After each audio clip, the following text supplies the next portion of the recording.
For this video, I want to take a look at our movie house example file. Go to the project files for this chapter and open up the file called movie-house.dwg. It's a simple movie house with some lines in it, walls, windows, and some other things. Before paper space came into AutoCAD, we had to draw in what's called model space, and that's the space I'm in right now. If I come here to this dimensions tab, this is paper space. This is where your drawing border goes. And here you'll create a viewport that looks at your model.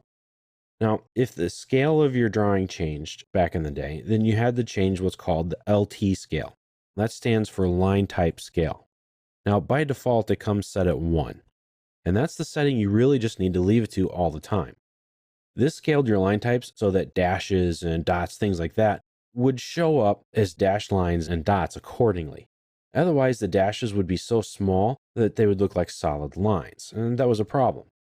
However, though, now these days, AutoCAD works with viewports, and the viewports will automatically scale the line type of your drawing accordingly. So if I have this viewport here, and I look in, I see these dashed lines. As I zoom into them, they become larger. That is until I set an exact scale here. Sometimes they get really big. If I refresh my screen, they'll reset. And they'll set so that these dashes are at the proper length for when you print them out. So your dashes, regardless of the scale of your drawing, will come out and be the same length. So I could have a viewport or a view that's a 1:40 scale and another one that's a 1:200 scale. Two very different scales, but the dashes will come up to be the same length and size. So that's good. That's what you want. So in order to do that, you do nothing anymore. Just leave it alone. However, there are times when, well, you just can't get the dashes to come out right. So what do you do then? Well, then you'll have to change the line type scale of a particular drawing. If we go to model space, you can see the dashed lines here kind of disappeared. You can't really see them. So I can change the LT scale inside my drawing here to, let's say, 20. Now I can see some dashed lines. However, that's going to affect the way they look when I go to my viewport. So typically you're going to leave that alone. What you will do is change your viewport scale right here, your annotation scale, to match whatever scale that your viewport is going to be at. That way you can see your dashed lines the way they need to be in model space while you're working. However, you can change the LT scale of an object. Let's say it just needs to look a little bit different.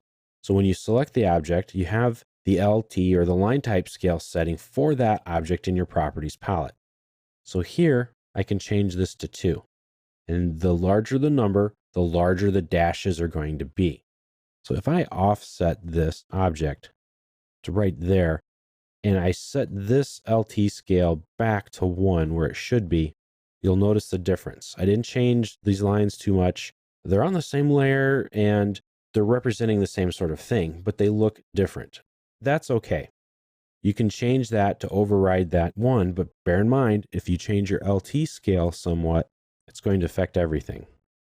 So you can keep trying to change settings. You can change it to different styles, different types, and it's going to affect it. So you can see here, I went through a lot of different LT scales and it changed it dramatically. And sometimes it just made them so big you couldn't even see the spaces anymore. So keep that in mind. Or if you're working with different scales and you can't get the line types to look just right, check the LT scale. Change your line type scale settings per objects to 1. That way it'll work together. Everything will be scaled accordingly to the scale and to the way the line types themselves have been designed to work.